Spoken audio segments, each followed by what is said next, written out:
Around 2 months ago, oh god, it's been a while, I published a video essay critiquing the Path of Titans game design, where we discussed and demonstrated the potential minimum viable product, or MVP, of the game, and how it may be the source of many of the complaints made by the player base.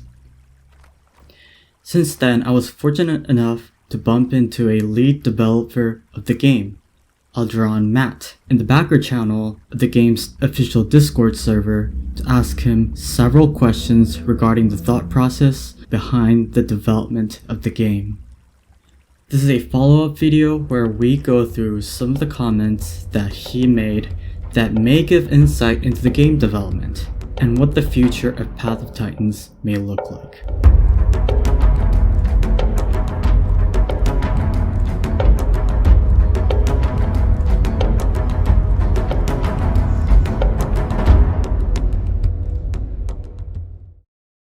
When inquired about the MVP and the core gameplay loop in the current state of Path of Titans, Matt gave an answer that may be surprising to hear.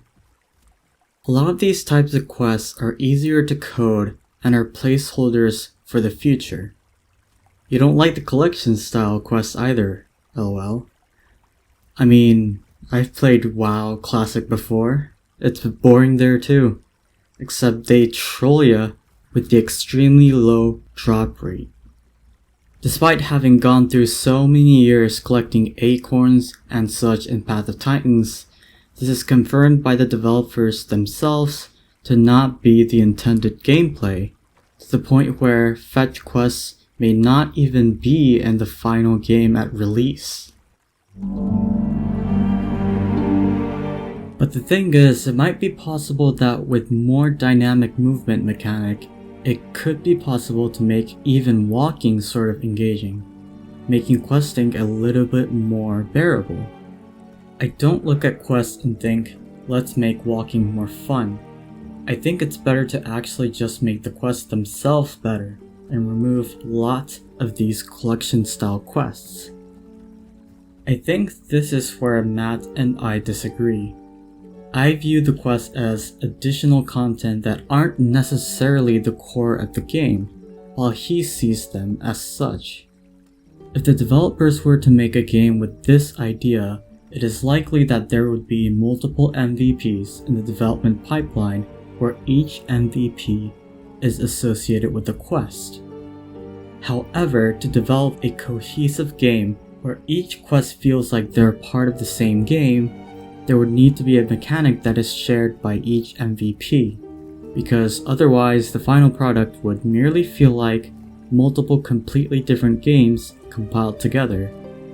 Therefore, even with the aforementioned development pipeline, an additional MVP shared with the other MVPs associated with the quest would need to be made. Looking at the gameplays of Path of Titans, walking, running, and attacking seem to be the mechanics that would be shared by the multiple quests that are planned to be added. Therefore, it can be concluded that making the movements of playable archosaurs feel fun in the development of corresponding MVP may be just as important, if not more important, than attempting to make MVPs for the quests. On the contrary, Matt has made a huge emphasis on the development of AI for NPCs and how they are closely tied to the quests that his team is planning on adding. A lot of these types of quests are easier to code and are placeholders for the future. I see, and that requires AI and things like that, I assume. Yeah, and better server performance. If, in Matt's logic, the quests themselves are the most important and fundamental aspect of the game, it can be deduced that the NPC AI is an essential part of the MVP of the game. It is unlikely that the true MVP of the game would see the light of the day. It may be possible that an entirely different face of the intended gameplay of Path of Titans is hidden among the dev team.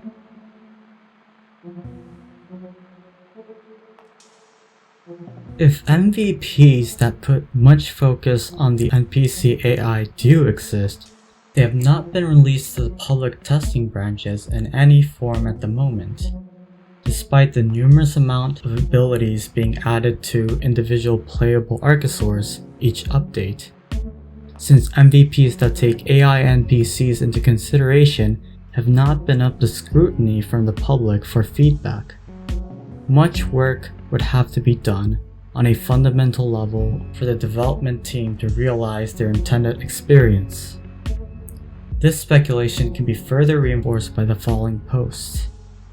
I wouldn't want to be making a game I also don't want to play myself. I understand that, but players are just miserable there, in public servers, and the quest system at the moment just doesn't really help it.